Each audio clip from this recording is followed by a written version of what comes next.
we're speaking with Top Shelf at the Hurricane Alley Roller Derby. Tell me now, how did you get into roller derby to begin with?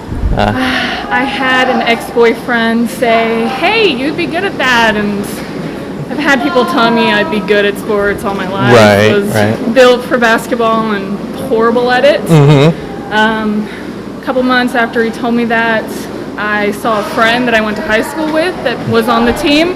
Said, you know what, let me get the information. Went to a game next week. I was at practice. Next week, had my gear, and sadly, about 6 to 9 months later, I was actually able to skate.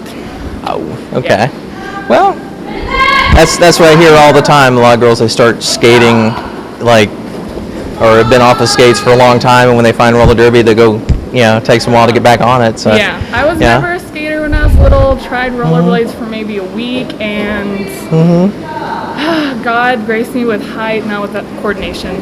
Oh, okay. So how's your game so far? I think I've improved a lot once I was able to get good on my skates. Able to use my size, and I like to send girls into crowds, and I'm pretty good at doing that now. So. Oh, okay. So they mainly use you as a bulldozer or something. Yes. Yeah. Exactly. I'm either the wall or the bulldozer. Yeah. Whether either way. So mainly as a blocker, or do you go in and jam sometimes? Not if I can help it. That's not something I've achieved yet. Maybe in a couple seasons under my belt I will start to. Because the ultimate goal, I think, is to be good at every position, but let me get really good at blocking a couple other positions, and then I'll hit up jammer. Okay. Yeah, that's one thing I hear about is it's all about speed when you're a jammer. Speed and agility, and I got a lot of body, and sometimes hard to move it. So. Okay. Yeah, well, there are those defensive jammers that just knock everybody out of the way. Yeah. There are some jammers that don't have to move girls because they move around them, and there's some jammers that move girls to be where they want to go. Oh, okay. Now, as far as any teams you've come across, do you have any team that was just really tough to get through? Let's see. Trying to think back. We played a couple. I'd like to say most of the teams that we have played have been kind of a match as far as blocking skills and jamming skills. And that's the most fun about playing a game. Right. It's good for your ego every once in a while to play a team that you can just smother. Right. And it's great to learn to play a team that is just way above you. Okay. Well, that was one of the questions I had way back was it was on the boards a while back about how skaters feel about playing a team and they end up annihilating them like 200 points to 60 or something like that. So we've had one or two teams that we've beaten by like 100 points. Yeah.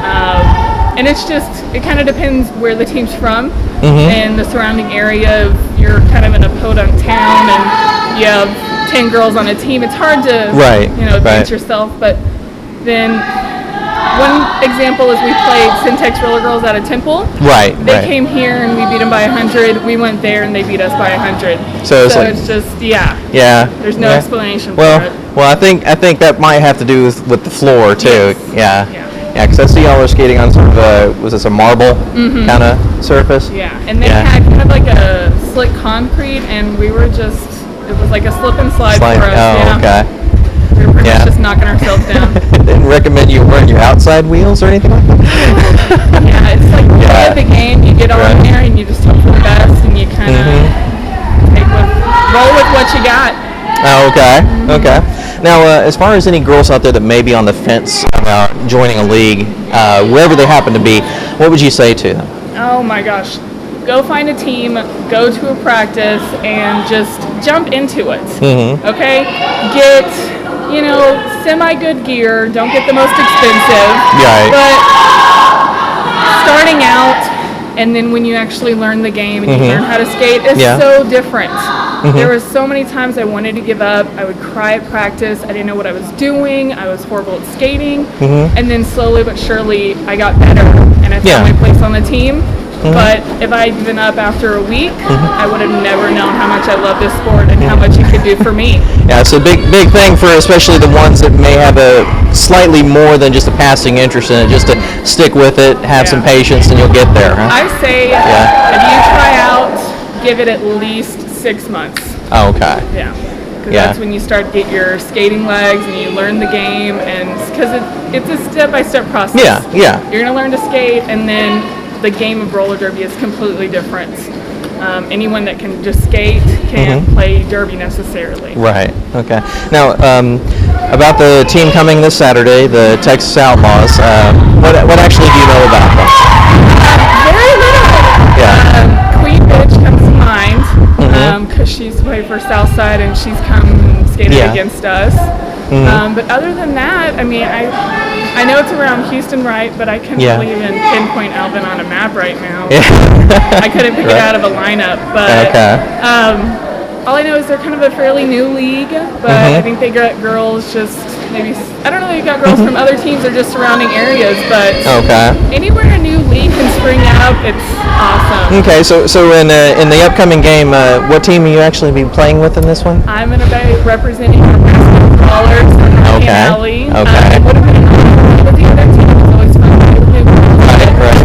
Very honored to represent our all-star team. Okay.